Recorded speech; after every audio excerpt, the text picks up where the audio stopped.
Барлықтарыңызға сәлем. Сіздермен бірге бүгін DFID платформасын қарастыратын боламыз.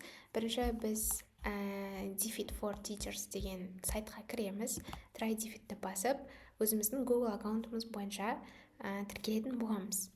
Бұл платформаның артықшылықтарының бірі, кез келген тақырыпта сіздер өз пәніңіз бойынша тапсырма дайындай аласыздар. Яғни біз мысалы химия пәнінен периодтық кесте құрылымы тақырыбын алайық. Тілін таңдаймыз. Ол бізде қазақ тілі, 8 сынып. Жалпы 8 сынып таңдаймыз. Сосын Generate басып күтеміз. Қазір бізде осы тақырып бойынша жалпы тапсырманы шығарып беретін болады. Бізде тапсырма шықты. Тапсырмада бастапқы кіріспе, яғни оқу және қысқаша мазмұндау, периодтық кесте туралы жалпы қосымша ақпараттар, қысқаша мазмұны берілген. Одан кейін сөздік, яғни белгілі бір терминдерге сөздік берілген, және сұрақтар. Көріп тұрғандарыңыздай аты және күні, яғни біз бұл барлық тапсырманы экспортты басып өзімізге сақтап, одан кейін оқушыларға таратып, кез келген тапсырманы орындауға бере аламыз.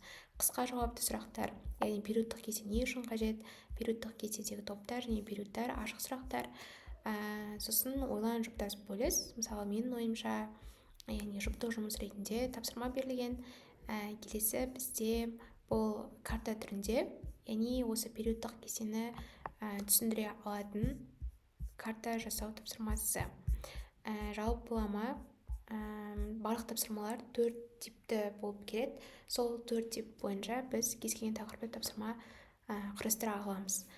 Келесі бұл буксқа кіретін болсақ, белгілі бір авторды жазып, сол автордың кітабын оқи аламыз.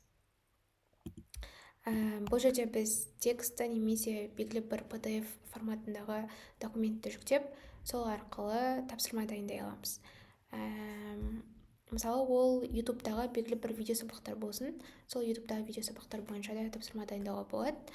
Бірақ бізде PDF форматы 10 мегабайттан аспауы керек. Одан кейін бұл жердегі vocabulary артықшылығы, яғни біз 20 сөз, мысалы, осы сөздерді алайық. Осы сөздерді біз скачать етіп, одан кейін басамыз, сосын Generate басамыз. Яғни жаңағы біздің енгізген сөздер бойынша бізде бірінші бұл оқу және қысқаша мазмұндау бойынша сол сөздерді қатыстырып бізге мәтін құрап береді. Одан кейін сол сөз бойынша сөздік құралған, яғни әр ағылшынша сөздің жалпылама қандай шаққа, қандай сөзде қолданылатынын көрсетіп береді.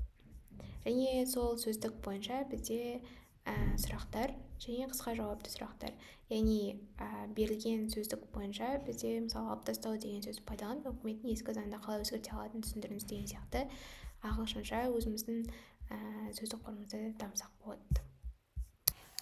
Осымен аяқталды, яғни DFID қосымшасы арқылы біз өзімізге тапсырмаларды түрлі бағытта жасай аламыз. Ол мысалы біздің пән бойынша белгілі бір тақырыптар болуы мүмкін, немесе ағылшын тілінен, кез келген тілінен vocabulary сөздік жаттауға керемет қосымша ретінде қарастырсақ болады.